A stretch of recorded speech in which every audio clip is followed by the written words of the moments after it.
Hi, it's Mr. Anderson, and in this podcast, I'm going to talk about ecological succession. Succession is simply a series of events by which life comes back. And so what am I talking about? Well, look here, we've got a picture of a forest, but this is a year after there was a forest fire. And so you can see a lot of the charred, burnt trunks.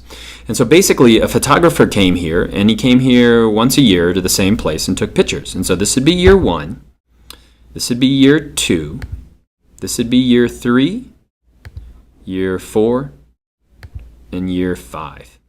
And so basically what you see is life coming back and changes taking place. And that is called succession. And it tends to occur at a predictable rate and using a number of predictable species. And so basically succession we could break into two different parts. The first one is called primary succession. Primary succession occurs when you have bare rock. In other words, when there's no soil left. And so if you look at this lava flow, basically the lava flowed down here. You could see they've kind of cut a footpath here. But basically life is starting to come back. Life can't grow out here for the most part because there's no soil there. We can't have plants that start to grow there. And so we have to have erosion, we have to have wind and rain, and eventually we have soil, and then we can start to have plants come back. Another example of primary succession is right here. This is a picture of Mount St. Helens the day before it exploded. After it exploded, it looked just like this. And so here in Montana, we had about that much ash everywhere. And that just came from the top of this mountain as it exploded. Well, this would be primary succession because there's no soil left. It's all gone. It's in Montana, not in Washington.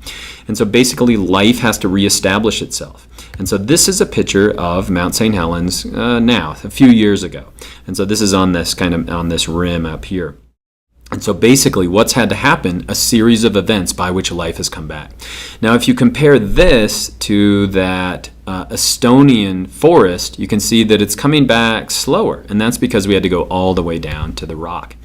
Great example of this is the island of Surtsey. And so I think this was in 1962. All of a sudden off the coast of Iceland, there's a huge volcano and a brand new island shows up. They name it Surtsey, which is some Norse god. And so basically what scientists decided to do is to not go there. A few scientists will go there every year just basically to study how life comes back.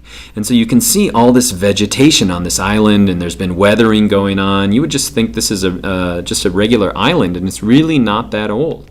And so the cool thing is they can see what species are showing up first. It didn't take long for vascular plants to show up, and you might think, how did they get there? Well, a lot of them are blown by the wind or carried by birds or float there. And so it's pretty cool, but all of that again is primary succession. Secondary succession, and this is a gorgeous picture that was taken here in Montana during a forest fire. Secondary succession occurs when we have some kind of a disturbance, but the soil still remains. And actually the burning of fires is something that's really common in the mountains. And so you can see this elk here after the fires in Yellowstone Park, and there's no vegetation. But what you should know is that the soil is sitting there and life is ready to come back. And so basically this is what Yellowstone Park looked like a few years later and then looks like now. And so what were some of the first organisms to come in? Well, we tend to call these things pioneer organisms. And pioneer organisms are going to be organisms that tend to make their living by coming into an area after there's a disturbance. And so two examples in Montana. One would be lupin. Lupin is going to be a flower. It's actually a legume, so it's related to a pea. And what's nice about lupin is that it can fix nitrogen. It has bacteria that live on its roots, and they can actually take nitrogen in the air and return it to the soil. And then another example would be lodgepole pines. Lodgepole pines are really skinny and long conifer trees that we have here in Montana. And basically what they do is they have two different cones. They have certain cones that they use year to year to reproduce, but they also have these really waxy, what are called serotinous cones, and they're just filled with wax, and they never open unless there's a fire. And if there's a fire, then they'll open up and then their seeds will come back. And so basically lodgepole pine have evolved this niche, their way to be a pioneer species, to come in.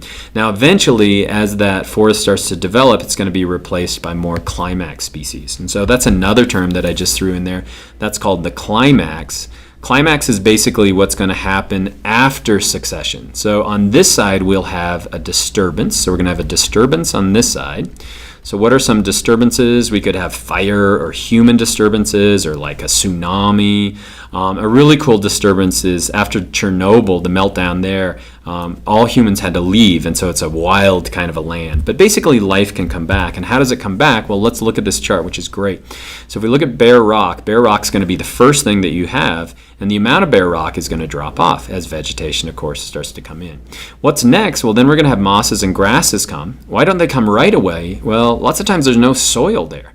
And so we have to have weathering, rain, wind, and then we start to get soil, and then they can come back. Now you might think, well, why don't they just stay forever? Why don't they just have a huge amount of these grasses? Well, if you think about it, as other species start to take off, they're going to be taller than those grasses. They're going to start to take the sunlight, and so they're going to be replaced by other species, which is eventually we're going to have some small wooded plants, and then we're going to have some trees. This would be like the lodgepole pine, and eventually we have some trees that come back like that. And so what happens eventually, everything kind of levels off, and then we have these climax species at the end. Does it stay like that forever? Well, it depends on your size. So if you're like a redwood tree, you're big enough that fire sweeping through an area is not going to affect you. But most species are going to be killed by a disturbance, and then that whole process starts over again. And so what is succession? It's the series of steps by which life comes back. Remember, there's primary no soil, secondary soil, and I hope that's helpful.